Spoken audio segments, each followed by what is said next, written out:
पिछले क्लास में मैनेजमेंट क्या है, मैनेजमेंट का क्या फंक्शन है, मैनेजमेंट के अंतर्गत बिजनेस ऑर्गेनाइजेशन क्या है, इस टॉपिक के बारे में हम स्पष्ट किए हैं। और उसी क्रम में हम मैनेजमेंट के लेवल भी बताए थे। मैनेजमेंट का लेवल ऑफ मैनेजमेंट 3 भाग में विभक्त किया गया है। Top level management, middle level management और लोअर लेवल मैनेजमेंट। प्रबंध के स्तर 3 प्रकार के हैं: उच्च स्तरीय प्रबंध, निम्न स्तरीय प्रबंध और मध्य स्तरीय प्रबंध।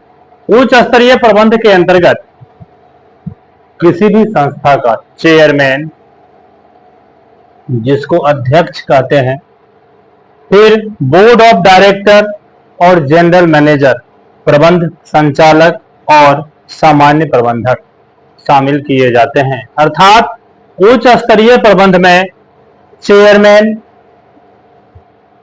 बोर्ड ऑफ डायरेक्टर और जनरल मैनेजर को शामिल करते हैं।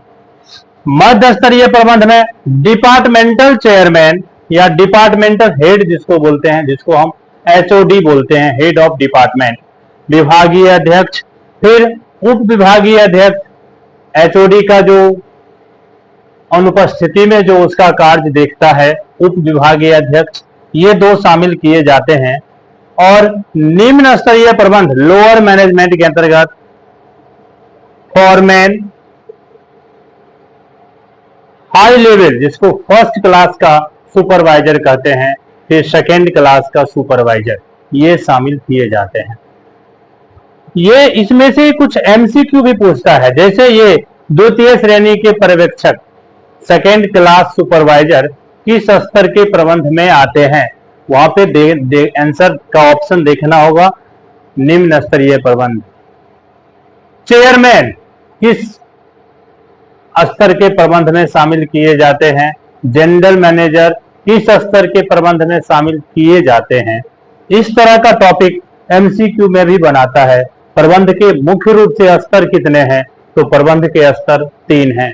और आजकल ज्यादातर जगह MCQ का ही चलन है। जैसे बिहार बोर्ड फुल्ली MCQ, जो 100 MCQ रहता है उसमें से 50 MCQ का जवाब हमको देना होता है, तो इस सबसे संबंधित MCQ होता है। तो इसे थ्योरेटिकल भी याद करें, शॉर्ट क्वेश्चन और लॉन्ग क्वेश्चन के रूप में भी, और MCQ के लेवल से भी याद करें तो आपके लिए बेहतर है। साथ ही आजकल 3 टायर PPSC जो टीचर के पर्पज से है, उसमें भी ये टॉपिक का ऑब्जेक्टिव रहता है। तो सभी के लिए ये टॉपिक महत्वपूर्ण है। लेवल ऑफ मैनेजमेंट, मैनेजमेंट कितने लेवल के हैं, किस